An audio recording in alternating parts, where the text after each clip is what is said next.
Donc bonjour mes frères et sœurs, et nous continuons notre étude du livre de Genèse. Et ce matin, nous allons voir comment Dieu a mis en place les cieux et la terre. Notre bon Père du ciel, tu es un Dieu qui dépasse l'entendement. On est incapable de te saisir dans ta totalité, car tu dépasses nos capacités intellectuelles. Même les êtres les plus brillants de la terre ne comprennent qu'une petite partie infime de ta grandeur.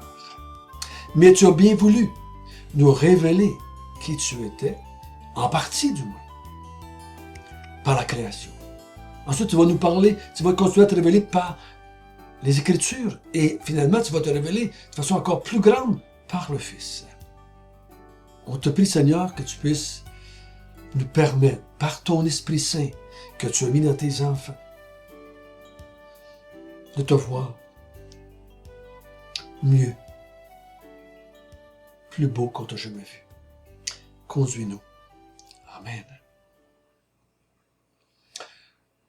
On a vu jusqu'à date l'intro, Moïse qui a écrit la Genèse à un peuple qui avait passé 430 ans en esclavage, un peuple qui n'a pas pu rentrer ou prendre possession de la terre de promise parce qu'il était incrédule envers le Dieu de Moïse. Il ne croyait pas que ce Dieu-là pouvait leur donner le pays de Canaan. Il y avait trop de géants, de villes fortifiées, d'armées. Dieu, dans sa miséricorde, à travers Moïse, va se révéler, va se montrer. Comme on l'a vu ensemble, il va rendre visible l'invisible. Et on a vu ensemble, jusqu'à date, chapitre verset 1, que Dieu a créé les cieux et la terre. Au commencement de toutes choses, Dieu, à partir de rien, a créé tout ce qui existe. Dans le micro, dans le petit, et dans le grand, dans le macro. Ce matin, nous allons lire à partir du verset 2 jusqu'au verset 25. On va tout voir la création, à part l'homme et la femme, mais on va tout voir la création. Mon but, ce n'est pas d'expliquer tout cela. Vous avez un paquet de questions, j'ai un paquet de questions. Mais ce que j'aimerais qu'on puisse faire, par la grâce de Dieu, c'est, pendant que on va faire la lecture du texte. Fermez vos yeux, là. Lâchez vos cuillères, lâchez vos bébelles, prenez le temps de vous asseoir et de contempler. Imaginez-vous, vous êtes en train de regarder quelqu'un qui crée les cieux et la terre. Vous voyez apparaître tout l'univers juste par la parole de quelqu'un. C'est vraiment époustouflant, grandiose. Ça nous émerveille un tel être, ça nous dépasse.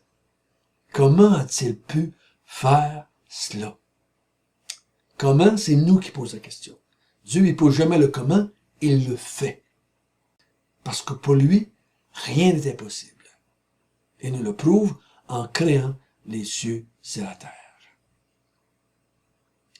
Donc, on va écouter du verset 2 jusqu'au verset 25. Au commencement, Dieu créa les cieux et la terre. La terre était informe et vide. Il y avait des ténèbres à la surface de l'abîme, et l'Esprit de Dieu se mouvait au-dessus des eaux. Dieu dit que la lumière soit, et la lumière fut. Dieu vit que la lumière était bonne, et Dieu sépara la lumière d'avec les ténèbres. Dieu appela la lumière jour, et il appela les ténèbres nuit. Ainsi il y eut un soir, et il y eut un matin. Ce fut le premier jour. Dieu dit qu'il y ait une étendue entre les eaux, et qu'elle sépare les eaux d'avec les eaux. Et Dieu fit l'étendue, et il sépara les eaux qui sont au-dessous de l'étendue d'avec les eaux qui sont au-dessus de l'étendue. Et cela fut ainsi.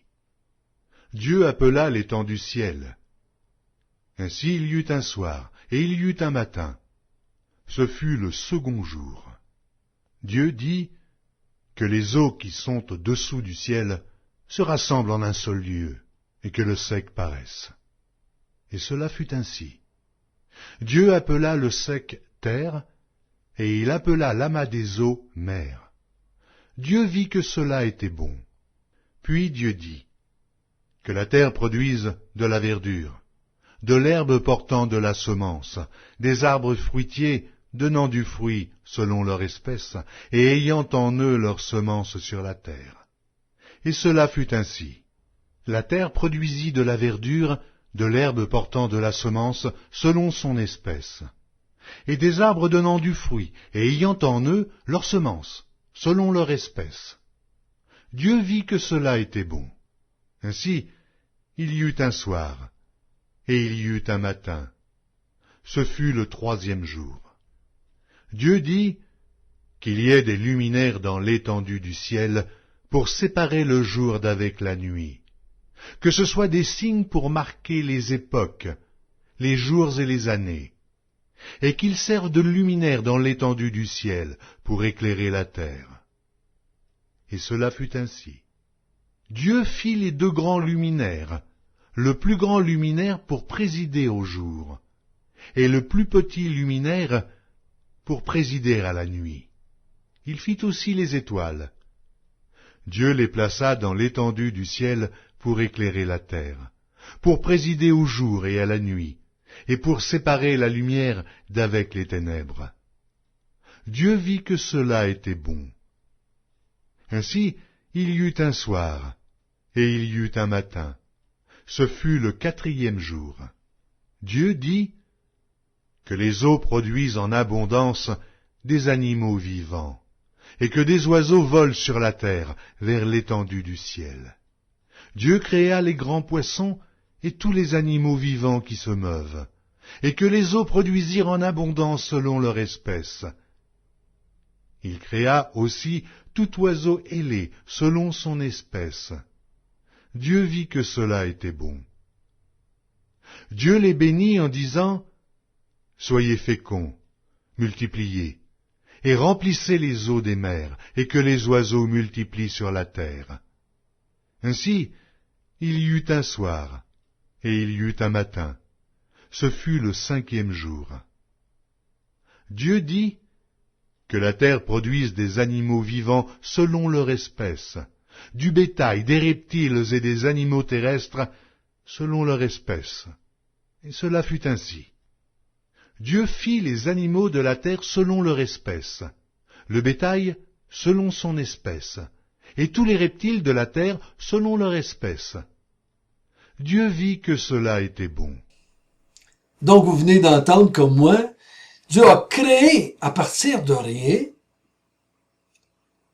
tout ce que notre tête peut imaginer, tout ce que nos yeux peuvent voir avec des microscopes et avec des télescopes, tout ce qu'on peut voir, toucher, sentir.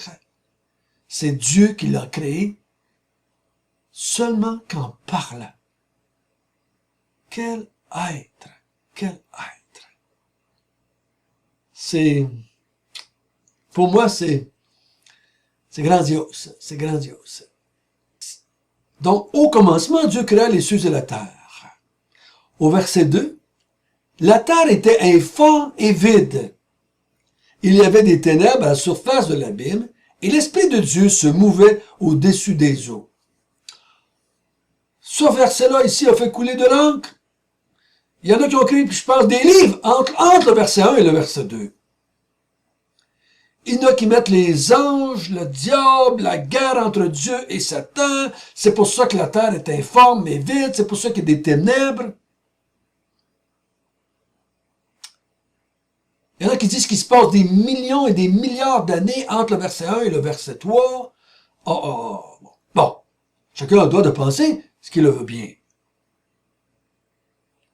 La terre était informe et vide. Il y avait des ténèbres à la surface de l'abîme. Donc, Dieu a créé les cieux et la terre. Et à chaque fois, on voit, il nous présente une grosse image, il revient en arrière puis il fait un détail. Il va nous dire, du verset 2 jusqu'à la fin du chapitre 1, qu'il crée toutes choses, mais il va reculer, il va prendre l'homme et la femme, puis il va nous décrire la création de ma femme en détail. Donc ici, il nous dit qu'il a créé les cieux et la terre. Donc la terre fait partie de cela.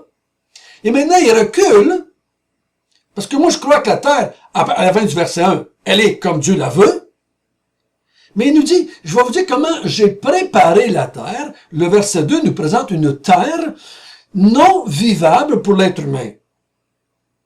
Non habitable par l'être humain. Donc Dieu va nous dire, à partir du verset 3, comment il a préparé la terre pour que l'homme puisse y habiter. Dieu va nous donner des détails pour comment il a préparé tout ce qu'il a fait pour que l'être humain puisse y vivre. Parce que s'il avait mis l'être humain sur la terre du verset 2, il n'aurait pas pu y vivre. C'est ce que je pense jusqu'à certains points. Donc à partir du verset 3, Dieu va décrire comment il a préparé la terre pour que l'être humain puisse y vivre en relation avec son Dieu, pour qu'il puisse contempler son Dieu. Donc il nous donne des détails, comment il a mis ça en place, les cieux et la terre. Pour nous qui vivons du côté-ci de la croix, de la nouvelle alliance, on ne peut pas faire autrement que de voir la Trinité. Dieu, l'Esprit de Dieu se mouvait au-dessus des eaux. Et le verset 3 nous dit, Dieu dit. Quand Dieu parle, c'est la parole de Dieu. Et dans la Bible, pour nous autres qui vivons dans la Nouvelle Alliance, nous savons que la parole de Dieu, c'est Jésus. C'est pour ça que la Bible nous dit, dans certaines places, Dieu créa les cieux et la terre. Ailleurs, c'est marqué que Jésus, la parole de Dieu, a créé les cieux et la terre. Et ailleurs, c'est marqué que c'est l'Esprit de Dieu qui a créé les cieux et la terre. Donc les trois sont à l'œuvre. C'est pour ça qu'il va dire à la fin du chapitre, et au chapitre 2, créons l'être humain à notre image, ou faisons l'être humain à notre image. Il va parler au pluriel parce que les trois sont impliqués dans la création de toutes choses. Donc Dieu prépare la terre pour que l'homme puisse y habiter, parce que c'est le but. C'est le but. Tout l'univers, toutes les galaxies, tout ce qu'on peut voir et toucher et sentir, tout a été créé pour que l'homme puisse y vivre. Et voir ce Dieu invisible par la création, l'adorer, le louer et le servir, lui rendre grâce. Donc on a vu au verset, le premier jour, Dieu créa la lumière qui n'existait pas avant. Avant ça, on a vu au verset 2, il y avait des ténèbres. Là, il crée de la lumière et il sépare la lumière des ténèbres. Donc, il prépare cela. La lumière doit exister pour que toute chose existe dans ce monde. Donc, il semble nous dire que la lumière ne vient pas seulement que du soleil et de la lune et des étoiles, mais il a créé de la lumière que moi, personnellement, je ne peux pas vous expliquer tout cela. Je ne suis pas un scientifique. Mais je ne crois pas ici que c'est le soleil. Parce que le soleil, il va le créer plus tard. Donc, il crée quelque chose qui sépare les deux. Il va maintenant qu'il y avait des ténèbres, maintenant il va y avoir de la lumière et des ténèbres. Donc, c'est pas maintenant qu'il a créé les ténèbres. Il ne dit pas qu'il a créé les ténèbres. Mais que les ténèbres étaient là parce qu'il n'y avait pas de lumière. Les ténèbres, c'est l'absence de la lumière. On sait ça. Donc, en créant la lumière, c'est le premier jour. Il dit maintenant, il y a eu de la lumière pour le jour, et des ténèbres pour la nuit. C'est son premier jour. Le deuxième jour, on le voit créer le ciel. Donc, il sépare. Il dit, je vais séparer les eaux d'en haut et les eaux d'en bas. il sépare les choses. Il sépare les cieux de la terre. C'est comme si la terre, il va en faire, il est en train de la préparer pour mettre l'homme et la femme dessus. Donc, il dit maintenant, je vais séparer tout cela. Il va avoir les cieux, ce qui est en haut, et en bas, il va avoir la terre, ce qui est sec. Il va pouvoir y mettre l'homme et la femme, là. Donc, tout ce qui est au-dessus de nous, c'est les cieux, c'est le ciel. Le quatrième jour, il va séparer les eaux de la terre. Donc, l'être humain, l'homme et la femme n'étant pas des gens qui peuvent vivre dans l'eau, donc il va séparer cette eau-là, il va rassembler les eaux qu'il va appeler mer, et il rassemble les lieux qui s'appellent secs, qu'il appelle terre. Et cela, c'est le troisième jour. Et remarquez bien, à chaque jour, il dit que c'est bon. Ça va être important qu'on retienne ça. Bon, bon, bon. 5 fois, et le 6e jour, il va dire très bon. C'est pas juste dire que c'était beau, là.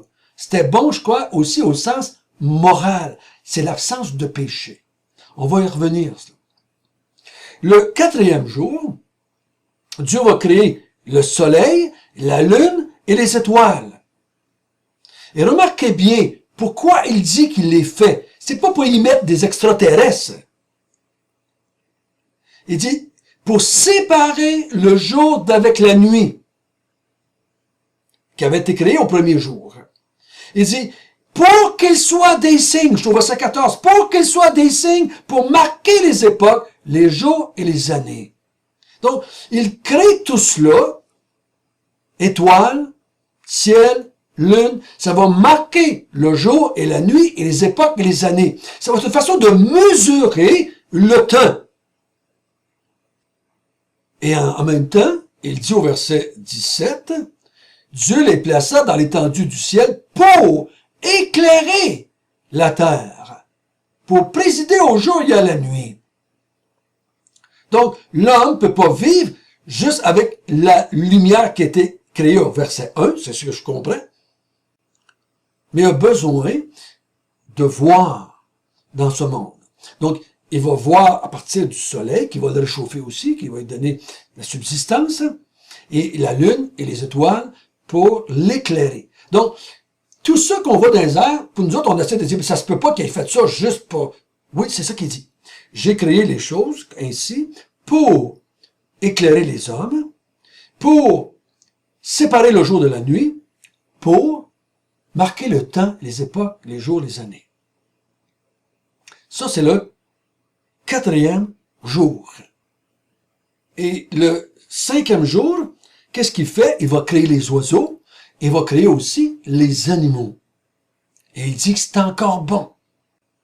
Remarquez bien, les versets 22, 23, 24, 25, il dit, maintenant, il donne une commande, il dit, reproduisez-vous selon votre espèce. Remplissez les cieux et la terre. Arbres, plantes, animaux, poissons, oiseaux, mammifères, reptiles, il dit, tout ce qu'il y a qui existe, reproduisez-vous à l'intérieur de votre espèce. Peuplez la terre. Parce qu'il va donner le même ordre aussi aux hommes et à la femme. Maintenant, la terre est prête pour recevoir l'être humain. Quand l'être humain, lui, va être créé différemment, c'est pour ça qu'il va nous détailler sa création au chapitre 2, parce qu'il va être différent. Il y a un but différent. Tout ce qui a été créé jusqu'à date va être pour l'être humain. C'est pour que l'être humain puisse vivre là, en relation avec Dieu. Donc, pour nous autres ce matin, nous avons contemplé la grandeur de Dieu dans sa création. C'est Dieu qui a tout créé. C'est Dieu qui est propriétaire. C'est lui qui sait comment ça fonctionne. Si on le jette hors de l'équation, on est dans la folie. On s'imagine toutes sortes de choses.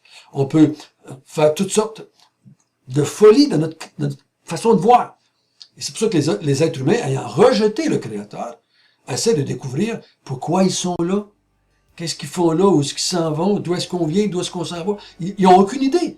Parce qu'ils ont rejeté le Créateur et en même temps, ils ont rejeté la raison d'être du Créateur. Que le Seigneur bénisse sa parole dans nos cœurs aujourd'hui.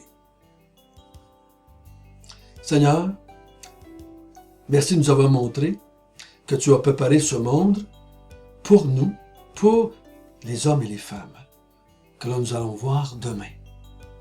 Tu avais un but, c'est nous. La raison d'être de toutes ces choses matérielles, c'est pas toi, tu n'as pas besoin. C'était pour nous. Pour qu'on puisse te connaître et te voir, toi qui es l'invisible. Au nom de Jésus. Amen.